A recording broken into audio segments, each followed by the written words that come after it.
Dibilang pakai pelaris lah, jin penjilat piring lah, pocong berliur lah, sampai katanya pakai bekas cucian kaki kayak gitu, air cucian celana dalam kayak gitu. Aduh.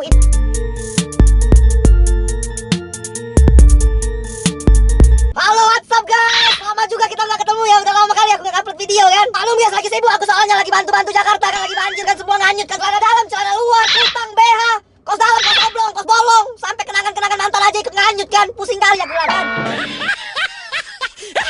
Tapi tenang guys, di tengah kesibukanku, aku selalu mengingat kalian dan mencoba untuk menghibur kalian semua. Asik. Nah hari ini nggak ada siraman teduh kan, udah mulai muak juga kan kalian ngeliat mukaku kan. Tapi kali ini guys, aku tuh cukup ringan, pusing banget, ngenyik ya, ngelihat semua orang-orang yang kalau misalkan ada tempat makan yang ramenya tuh minta ampun tak ujubillah kayak gitu kan. Giliran lagi ramai, lagi banyak pula kan pelanggan-pelanggan dia kan, dibilang pakai pelaris lah, jin penjilat piring lah, pocong berliur lah, sampai katanya pakai bekas cucian kaki kayak gitu, air cucian celana dalam kayak gitu. Aduh, itulah jeleknya orang-orang kita itu guys. Senang melihat orang susah, susah melihat orang senang. Giliran ada tempat makan lagi rame-rame, mungkin lagi rezekinya, tapi dituduh seperti itu, kurang bagus itu guys. Aku ribut jancok. Aku kasih tahu sama kalian ya, semua usaha setiap orang itu punya musimnya masing-masing. Kalau dia lagi punya usaha, lagi punya dagangan, ya pasti ada rame-ramenya, pasti ada sepi-sepinya. Kalau misalkan rame tiap hari ya mbok, itu rezekinya, emang makanannya enak. Emang apa sih nggak boleh? Sombong amat. Terus katanya ada ciri-cirinya, misalkan kalau dapurnya nggak boleh dimasukin sama orang kayak gitu. Ya iyalah, kalau misalkan dapurnya dimasukin orang kan dosa-dosa keluarganya ketahuan. Terus kalau ketahuan kan kalian bisa contek sambil buka usaha seperti dia.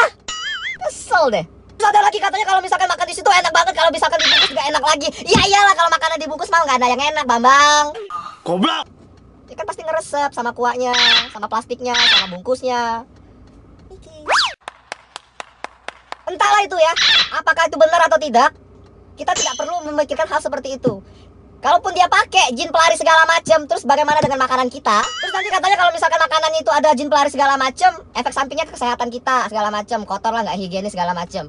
Ya kalau misalkan tahu kolesterol tinggi ya jangan makan daging-dagingan, Bambang. Terus kalau misalkan alergi sama seafood ya jangan makan seafood.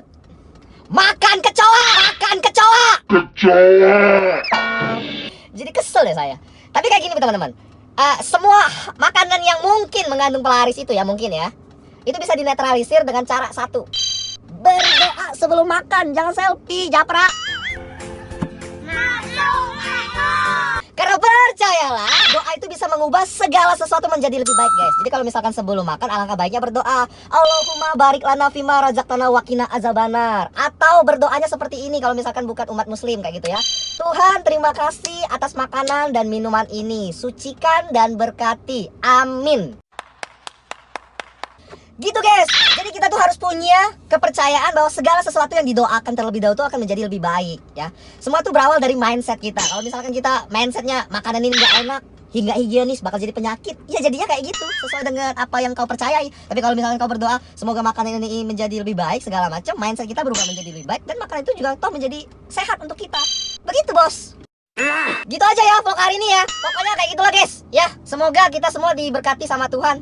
Apapun yang masuk dari mulut Anda itu menentukan kesehatan Anda. Jadi kalau misalkan makan, ya mbok kalau bisa yang sehat kayak gitu loh. Jaga badan ya. Karena hal yang paling berharga di muka bumi ini adalah sehat. Jadi ketika kita sakit, kita baru tahu bahwa sehat itu ternyata mahal banget ya. Ketika kita punya kesehatan itu kadang kita nggak ngehargain sama sekali. Makanya dari itu, ubah mindset Anda. Oke guys, sekian video dari aku hari ini. Maaf ya kalau misalkan lama ngupload videonya, soalnya lagi padat-padat banget ini, orang nikah semua. Kita aja nggak nikah-nikahan. Nikahin orang mulu. Terus aku lagi juga bingung nih mau buat video kontennya apa. Kalau bagi kalian yang ada ide atau ada masukan, silakan komen, jangan malu-malu, pokoknya kasih saran untuk aku. Oke? Terus jangan lupa subscribe, like, serta share video ini. Terima kasih dan sampai jumpa. Ciao.